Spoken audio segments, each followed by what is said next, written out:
Hello, great to see you all. I'm very happy to be here on stage with Vineet, who's one of the bigger ecosystem builders I know. He was at the first Katapult 5 years ago, but Vineet, can you tell a bit about your story and what you built and what you think is... Yeah, thanks, Tharald, and lovely to be back here at Katapult. I'm a forester by training, not necessarily a finance guy.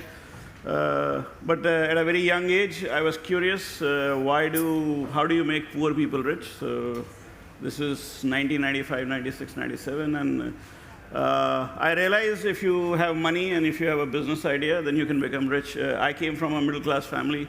Nobody in my family had done business, so I thought, well, if you can make poor people do business, you might make them rich. So that's how in 2001, with $100 of personal capital, I started. Of course, I struggled very badly. But the good part of being a forester is, since I did not know how much money people make who are in finance, I was always happy. Long story short, in last 20 years, we have gone from the $100 that I started with to around 1.3 billion. We have 7,000 employees which work for Aavishkaar, and then we have created around 250,000 jobs and livelihoods. We invest in India, Indonesia, Bangladesh, Sri Lanka, East Africa. As a group, we actually have 4 entities, different entities, and then we have 8 different funds. And we have invested in everything from financial services, fintech, edtech, water, sanitation, agriculture, agri-tech. And out of those 70 investments we have made, 39 we have exited. We try to actually still continue to focus on the term impact unicorn rather than the valuation unicorn. I don't know how many of you know, but India has gone from 1 unicorn in 2015 to 100 unicorns in 2022. So in 7 years, we've become world's 3rd largest producer of unicorn. I genuinely believe that valuation is not what we seek. So we are trying to find our first impact unicorn. And I must admit, we are far away from reaching anywhere. So that's my story. Cool. And Tharald, one of the reasons why we came together was we were trying to find how people come from very different backgrounds to form their own stories. So I came from the forest, and now I'm sitting here in Norway. But then I met Tharald a long time back, and I was always curious what brought him from Norway, where you don't see much poverty. You feel the need to make impact, but not necessarily in your surrounding. Tharald, what has been your journey and what brought you here? I have, well, a lot of different things, but I was a tech founder and entrepreneur, still am a kind of entrepreneur. But I was working with building cool tech things, and then I saw that I can help people doing good with business and tech skills. So I started working with Ashoka on social entrepreneurship, started investing them, and I saw this is what I want to do in my life. I want to make the world better. Much more fun, much more rewarding, and I think that you can also both do good investments and do good impact. So I joined Tonic and Nexus and met a lot of great people, including you and Jed Emerson and Charlie, that influenced me to think, how can I do this better? How can I be part of building the ecosystem and also make investment vehicles to enable people to actually invest in good solutions and to support the founders that solve problems. We have a very clear philosophy in Katapult VC, which is the for-profit fund arm, that we find founders that really want to solve a problem. They need to be a really good business and good at tech, and then they can build business that actually can provide the outsized return from solving problems. But also, how do you work to make them embed that in the business model so there's direct causation from the impact to the business they make? And then we have the Katapult Foundation, which is all the non-profit work. The Katapult Future Fest like this is a non-profit initiative. We do things like ecosystem building and education to bring people on, and same as you have with your setup, Sankalp in India and Africa. You want to tell a little bit more about that part? So I think one of the advantages of being a forester is you understand a term called ecosystem very early in your life. I always believe that if you really need money to work, there has to be an ecosystem that supports the change that you're trying to manifest. And so in 2009, I started struggling to convince people from whom I was trying to raise money that there are enough smart people with great ideas to change the world.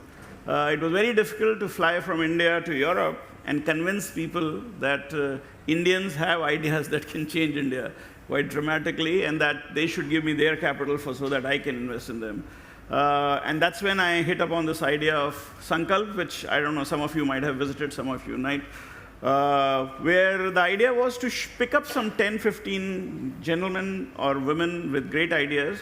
And I realized the articulation of the idea was a problem. The entrepreneurs speak a language that investors didn't understand, and investors spoke a language that entrepreneurs didn't. So if you put them together in a room still, the investors will come out saying, hey, I didn't find an entrepreneur, and the entrepreneur couldn't find money. So we started coaching these very young people with very path-breaking ideas in communicating with investors, because I realized once you have money, you don't want to learn much. So the entrepreneurs were hungry and they wanted to learn, so we were able to coach them. And soon we started going, so our first conference, first Sankalp, 300 people turned up. And then it went up to 1,500 people in India from 40 to 60 countries. And then in 2013, I decided to switch continents and jumped into Africa.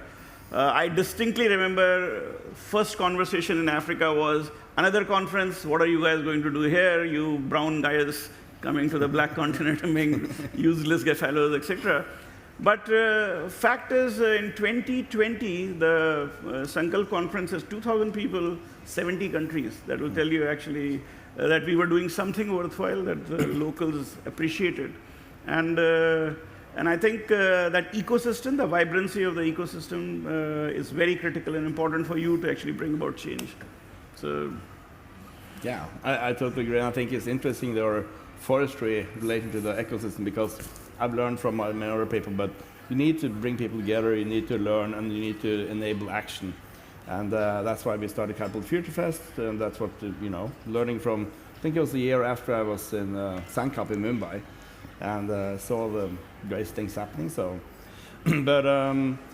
so looking forward, what's the big things for you in the future? So I think sustainable development goals were quite interesting for me. 2015, when the goals came up, I first wondered whether is it possible for the prime ministers and the presidents of the world to have a very risky and quantified goal. To actually go up on a stage, sign a document that says that there will be no hunger, no poverty, no inequity within 1.5 decades seemed like a brazen miscalculation from the governments. That's how I saw it. But then the more I thought about it, the more I realized it probably is the bravest announcement humanity has ever made. Since the time Homo sapiens started walking straight, I don't think so we have seen a world without hunger, without poverty, without inequity. So to achieve that in 15 years, and that 193 governments have signed it, must be something. It's probably one of the most bizarre declarations that humanity has ever seen. But if achieved, we would have changed the world like never before. And since then, I have actually really been inspired to chase that goal. I was part of the business commission that wrote that paper talking about 2.5 trillion a year is the investment we need to achieve a world that is without hunger, without poverty, without inequity. And 2.5 trillion every year. So it's not 2.5 trillion overall, it's 2.5 trillion every year. Now in isolation, that number is very large, 2.5 trillion. But if you know that the global capital pool is $400 trillion, we are asking for the world to sacrifice 0.5% of earning every year to change the world forever. What big is that ask? 0.5% growth. Now, I personally thought we should actually chase this, and so we have taken a target to try to go from the current 1.5 billion that we managed to around 12 billion. In the process, actually inspire and showcase more and more new talent to actually build businesses, mentor new people, entrepreneurs, as well as fund managers. Try to come up with different and new models. And I think while I was doing all this in the last 4 or 5 years, COVID struck and the climate change issues that came up, it very clearly told me that you cannot actually try to change the life of people from a social impact perspective without trying to reduce the risks that the climate change actually brings.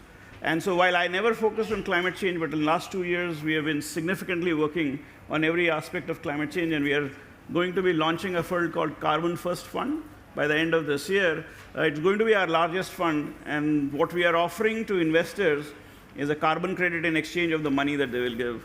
And I think, I personally think that if we are able to convince significant number of investors to actually participate in the fund, then you are making a significant impact. You are also trying to address some of the issues of climate change, and yet putting capital at work for the humanity. So these are some of the things that we are really working hard on, and hopefully you will see some outcomes by the end of this year. Cool. I think we have quite a few projects in Katapult.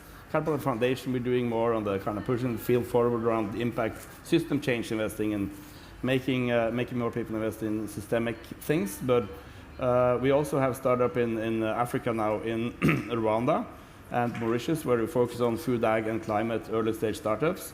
And I think that's where hopefully we can find some way of collaborating where you have quite a lot of stuff happening. I'll actually take you back, Tharald, to our conversation in 2016 when the idea of Katapult was just emerging.